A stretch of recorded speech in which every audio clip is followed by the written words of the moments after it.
Well, the border crisis, just one of the many crises plaguing the administration. New video showing the Texas National Guard preparing for an influx of migrants as Biden prepares to end Title 42. Congressional leaders from both sides of the aisle are sounding the alarm on the move. Here now is Republican Congressman of Oklahoma, Kevin Hern, House Ways and Means Committee member. Congressman, it's good to see you. Thanks for being with us on this important issue. I got to start with the numbers. The numbers we're hearing are mind-boggling. 18,000 encounters potentially once Title 42 goes away. Talk to us about what that would mean for these border communities and the folks who have to deal with these numbers. Well, Americans, thanks for having me, Brian. The Americans right now are they're feeling crushed and everywhere. They're concerned, they're afraid for the country, for the sovereignty of our nation. They're concerned about their families, how much money they're going to have in their pocketbook, about jobs. They're concerned about being able to, do the things they need to do.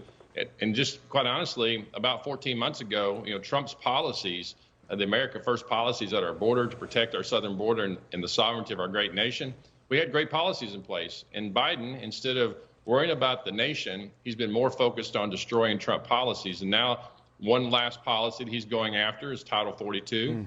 And like you said, every state around the southern border and across the nation are very fearful of what's happened in their communities. They're capturing some 7,000 people a day across the southern border.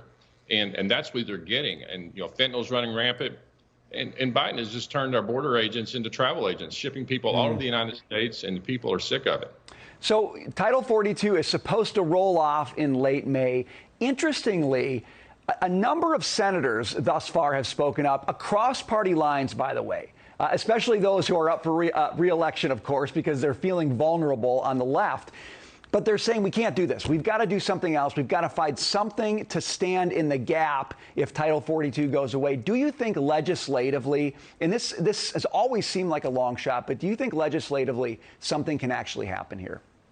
Well, the Senate is trying to attach it onto this $10 billion COVID plan. Mitch McConnell saying he won't let it get on the floor unless they have the opportunity to put the amendment in there to make Title 42 to stay in effect.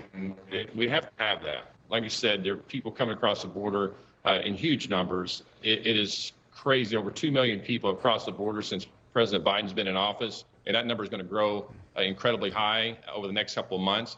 I had a meeting with Secretary Mayorkas just this week, and the administration thinks that their policies are right on where they need to be.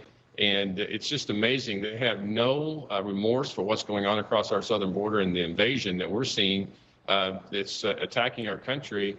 And President Biden just doesn't want you to think that that's even a problem. Can you just explain to me how they can believe that they have a plan in place to deal with this? We've heard almost nothing. Every single projection tells us that the problem is going to get worse. Congressman, what are they telling you that they plan to do, aside from giving migrants phones, which we've heard about, and that sounds like a completely inane idea? What do they have planned to actually try to deal with this? I haven't heard anything concrete.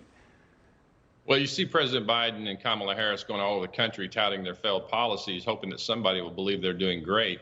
They need to spend a lot of their time going up and down the southern border to see what's really happening to this country under their watch in less than 2 years. It's really crazy. All the crises that have been created, when you look at what's going on right now in Ukraine caused by their energy crisis and what the policies we have in the United States.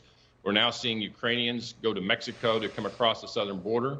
We're seeing Chinese gangs and Mexican cartels that are using children to haul fentanyl across the southern border, taking over marijuana growing operations in California.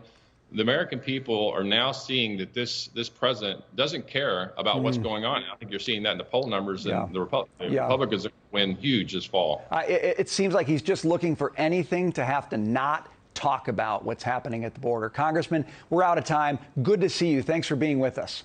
Thanks for having me, Brian. I appreciate it.